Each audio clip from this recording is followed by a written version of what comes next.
আল্লাহু আল্লাহু আল্লাহু।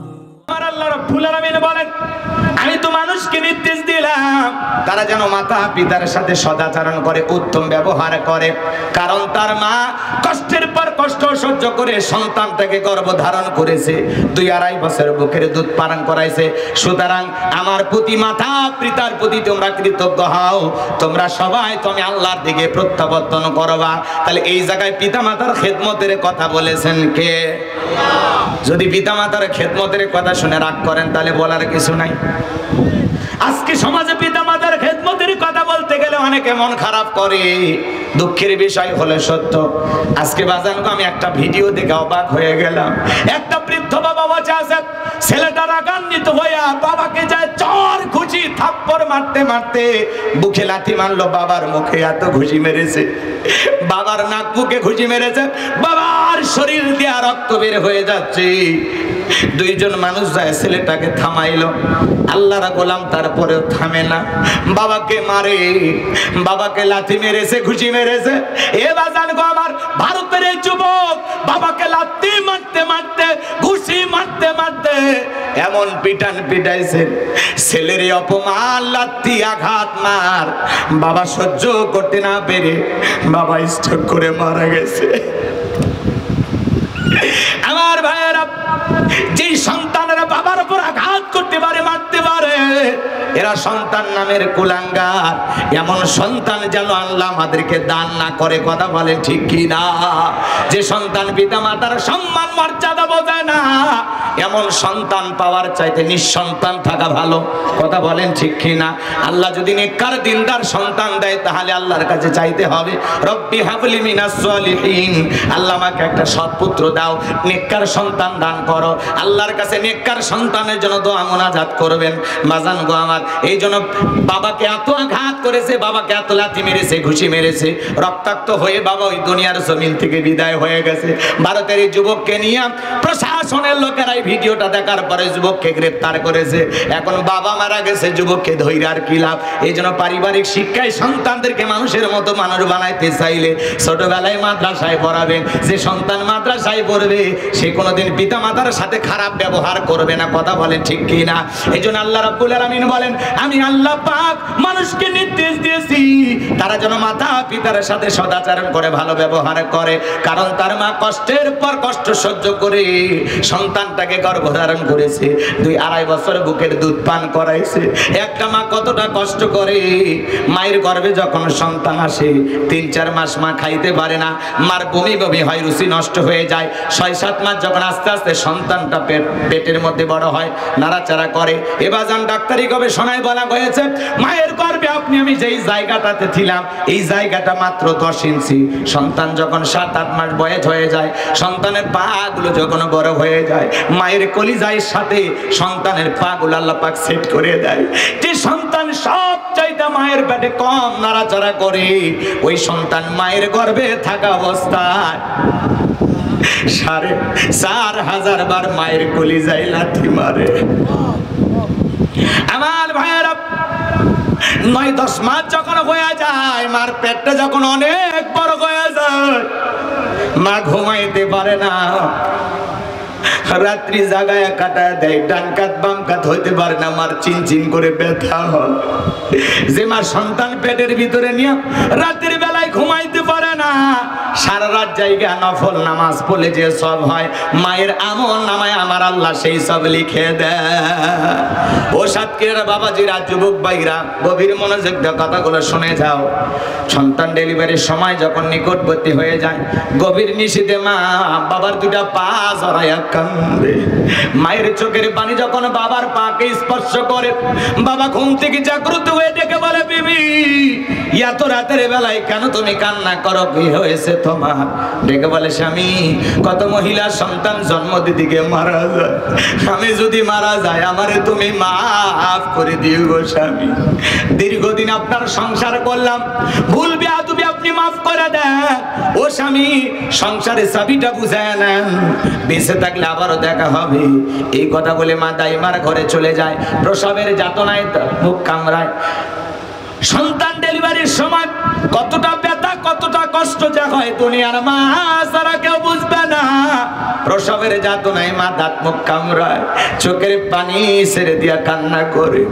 নবীর এক সাহাবী মাকে কাঁধে করে নিয়ে খানায় কাবা তওয়াফ করতেছেন। বিশ্বনবী ডেকে বলেন, সাহাবী তোমার কাঁধে কে? বলে, হুজুর আমার মা।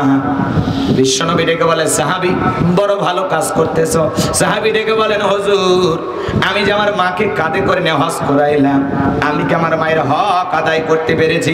বিশ্বনবী ডেকে বলেন, সাহাবী আল্লাহ পাক যদি তোমাকে কিয়ামত পর্যন্ত হায়াত দেয় আর তুমি যদি এমনি ভাবে মাকে নিয়ে হজ পালন করো, তোমার মা তোমাকে জন্ম দেওয়ার সময় প্রসবের যাতনায় আ শব্দ করেছিল, ওই একটা আ শব্দের হক দুনিয়ার কোনো সন্তান আদায় করতে পারবে না। এজন্য বিশ্বনবী তার পবিত্র জবান দ্বারা বলেছেন, হুমা জান্নাতুকা ওয়া নারুকা, তোমার পিতামাতাই তোমার বেহেশত, তোমার পিতামাতাই তোমার দোজখ। খবরদার যুবক, সেই মা বাবার মনে কখনো কষ্ট দেওয়া যাবে না। ডেলিভারির ব্যথায় মা দাঁত মুখ কামড়ায়, চোখের পানি ছেড়ে দিয়া কাঁদে, ছোট্ট বালতি দিয়ে এক বালতির মতো রক্ত মা শরীর থেকে ঢেলে ফেলে দেয়। কত মা জ্ঞান হারায় ফেলে। কিছুক্ষণ পরে যখন মা হুঁশ ফিরে পায়, ডেকে বলে, কই আমার সোনা মালিক, আমার কোলে দাও। মা সন্তানকে কোলে নেয়, গালে মুখে চুমা খায়, আর সন্তানের চেহারার দিকে তাকায় বলে, বাবা তোর চেহারাটা দেখার পরে সব কষ্ট আমি মা ভুলে গেলাম। এ যুবক, তোমার আমার মুখে কান্না ছাড়া কোনো ভাষা ছিল না। ক্ষুধা লাগতে কখনো ডাক দিয়ে বলতে পারতাম না, আম্মু ক্ষুধা লেগেছে। ছোট্ট মানুষ, হে যুবক, ছোট্ট মানুষ, কচি কণ্ঠ, মুখে কোনো ভাষা ছিল না। ক্ষুধা লাগলে শুধু কান্না করতাম, কান্না করতাম।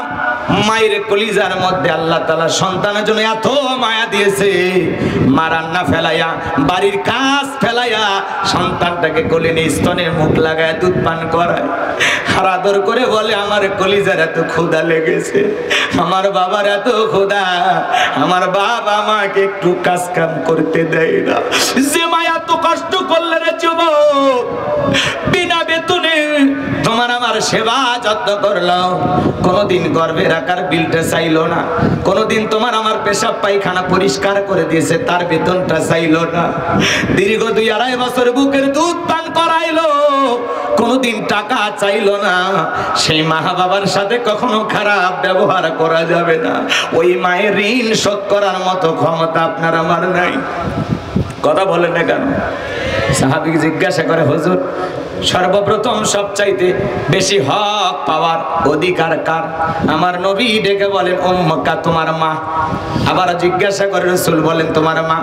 আবার জিজ্ঞাসা করে 3-3বার মায়ের কথা বললেন। চতুর্থবারে রাসূল বাবার কথা বললেন।